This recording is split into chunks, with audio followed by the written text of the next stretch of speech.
the question I needed to ask Dr. Gupta was a considerably simpler one, in the sense that the doshas, some of them present with the same qualities.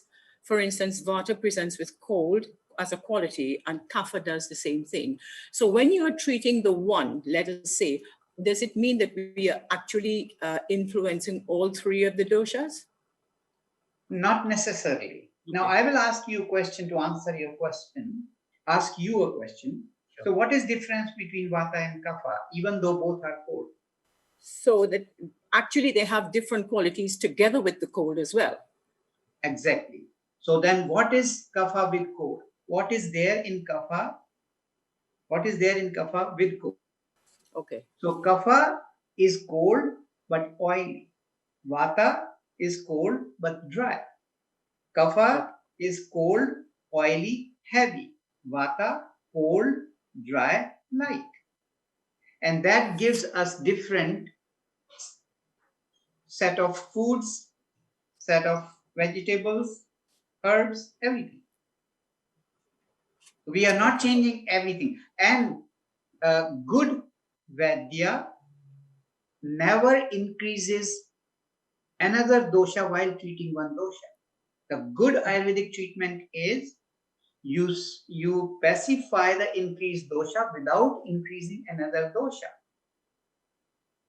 Right? That is the skill. If we are treating, say we are giving hot and spicy food for treating kapha imbalance, we should never increase pitta. And that is the skill. Prema Devi sent me a question here, and her question is, when having two equal predominant doshas and the foods that benefit each separately contradict one another, what is a good recommendation to have as that will favor both doshas? I think that comes in the area of cooking skill. That comes in the area of cooking skill. I gave one example during my talk. So say if it is pitta, right? Now, but pitta has kapha imbalance, or pitta has digestion problem, right? Usually pitta don't have slow digestion, but they have digestion problem. Now pitta is hot, and digestion, slow digestion is related to low heat. So that means we have to recommend some things to improve digestion in pitta without increasing heat. What we will do? So we will give spices like cumin. So the range of heat in spices is from 0 to 10. Cayenne pepper, chili pepper, all these things go around 7 or 8. We will definitely not recommend that for indigestion in pitta constitution. What we will do? We will use cumin. We will use fennel. We will use curry leaves. Give them in the tea form. Cook the soups that will be made with these spices.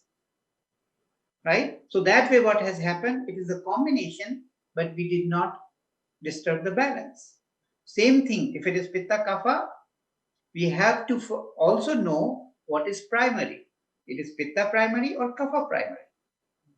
If it is kapha primary, then we create a program that is kapha balancing without increasing pitta. So we use the spices, we use the herbs, we use the oils that will balance pitta but not increase kapha.